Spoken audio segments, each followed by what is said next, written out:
Assalamualaikum warahmatullahi wabarakatuh. Nama saya Fitri Alaina Arif dengan NIM 0704183114,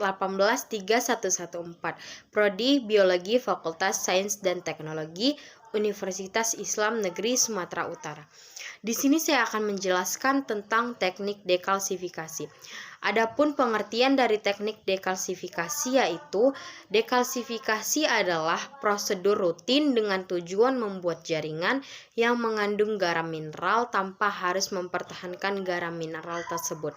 Dekalsifikasi dapat juga dilakukan dengan teknik untuk menghilangkan mineral dari tulang ataupun jaringan yang mengandung garam kalsium lainnya sehingga seorang teknisi laboratorium patologi yang mampu membuat sediaan yang baik tanpa adanya kerusakan akibat jaringan tersebut. Adapun prinsip kerja dari dekalsifikasi yaitu dalam memilih teknik dan pengolahan metode, Anda harus mempertimbangkan jenis diagnosis apa yang diminta oleh dokter spesialisnya. Sebagai contoh, jika penyakit tulang metabolik yang sedang diselidiki dan perlu untuk membedakan tulang yang termineralisasi dan osteoid. Metode potong Marcos dekalsifikasi. Yang pertama, potongan jaringan yang mengandung garam kalsium dengan ketebalan 4-5 mm. Hal ini dilakukan untuk memastikan tahap fiksasi tercapai. Proses penghilangan garam kalsium tercapai. Jaringan terdekalsifikasi dengan ukuran ini diharapkan akan tercapainya 2-3 jam. Untuk memastikan dekalsifikasi lengkap diperlukan untuk memeriksa setelah 2-3 jam tersebut. Yang kedua adalah ketika larutan fiksasi yang dipilih untuk tulang ataupun juga sumsum tulang adalah larutan Zenger atau ballpoint, maka resiko jaringan rusak akan 4 kali lebih besar selama dekalsifikasi ini dari jaringan yang seharusnya dijaga. Yang ketiga, yaitu adalah jaringan yang berukuran tertentu direndam dalam larutan fiksasi, atau pastikan Anda pertimbangkan tujuan dari pembuatan sediaan ini sehingga larutan fiksasinya dapat dipilih dengan baik. Yang keempat, setelah terfiksasi sempurna, jaringan yang dipotong dengan ketebalan kurang dari 5 mm. Yang kelima adalah rendaman jaringan yang dengan larutan dekalsifikasi dibutuhkan selama 2-3 jam. Proses dari dekalsifikasi. Adapun proses dari dekalsifikasi secara umum adalah sebagai berikut. Yang pertama, dengan menggunakan jaringan yang telah terparafinasi, blok dimasukkan ke dalam larutan dekalsifikasi dengan perbandingan volume sekitar 50-100 kali dari blok jaringannya.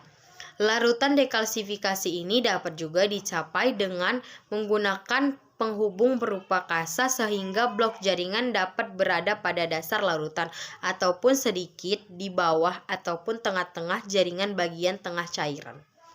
Yang kedua, cairan harus diganti 1 atau 2 kali sehari sampai dekalsifikasinya selesai.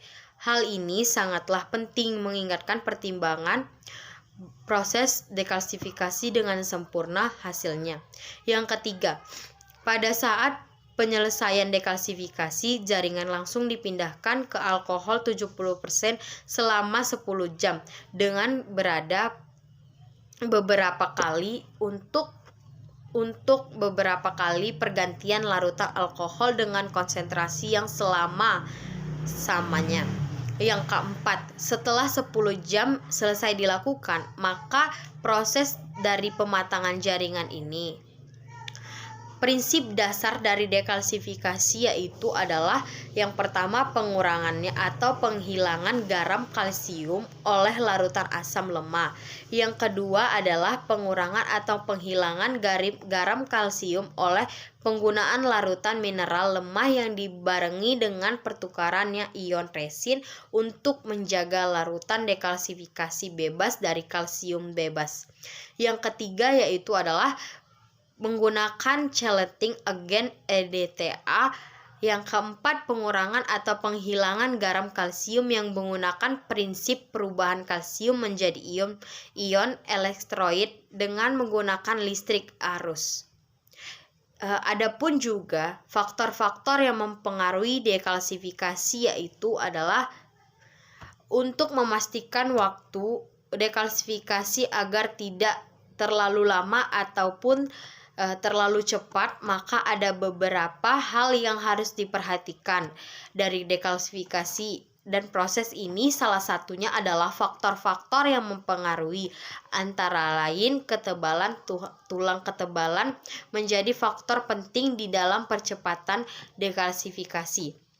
Maka besar tulangnya yang diproses, maka lebih proses dekalsifikasi ini dapat diperlukan. Untuk itulah Anda harus benar-benar mencari proses yang mana yang diperlukan untuk pemeriksaan sehingga tidak begitu banyak mengalami jaringan yang akan didekalsifikasi.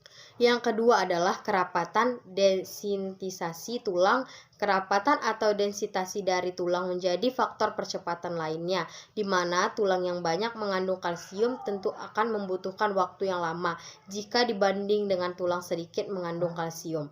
Yang ketiga adalah suhu yang merupakan salah satu faktor dalam mempercepat proses dekalsifikasi. Meskipun dengan penambahan suhu ini dalam proses dapat meningkatkan derajat deskriptif dari larutan asal yang digunakan untuk khusus ketika suhu yang dilakukan sebesar 60 derajat Celcius.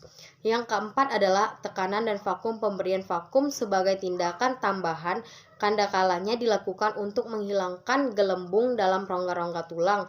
Namun ketika dibarengi dengan proses dekalsifikasi, kerusakan jaringan sekitar harus dapat diminimalisir, bahkan diharapkan tidak ada sama sekali.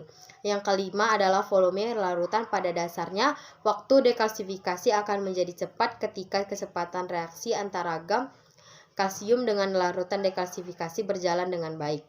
Ketika volume larutan dekalsifikasi dinaikkan, maka perbedaan antara jaringan yang akan didekalsifikasi dengan larutan dekalsifikasi tersebut meningkat dan berdampak terhadap percepatan dekalsifikasinya.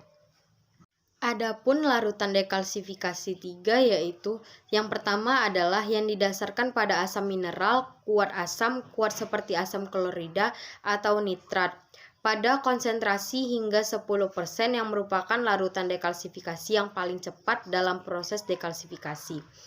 Yang kedua ada yang didasarkan pada asam organik lemah. Asam lemah yang sering digunakan sebagai larutan larutan dekalsifikasi adalah asam format. Asam format ini dapat digunakan secara sederhana dengan konsentrasi sebesar 10% atau kombinasi dengan formalin atau dengan larutan penyangga. Yang ketiga, larutan catering. Larutan chatting seperti asam EDTA bekerja sebagai penangkap ion kalsium dalam permukaan kristapatik. Dengan cara perlahan-lahan mengurangi pengukuran, proses ini sangat lambat tapi akan menghasilkan sediaan yang maksimal, bahkan dapat membutuhkan waktu hingga beberapa hari.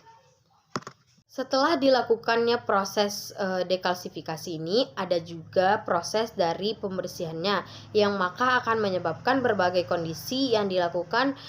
Di sini adalah salah satunya yang tersimpan dari sisa larutan dekalsifikasi pada jaringan.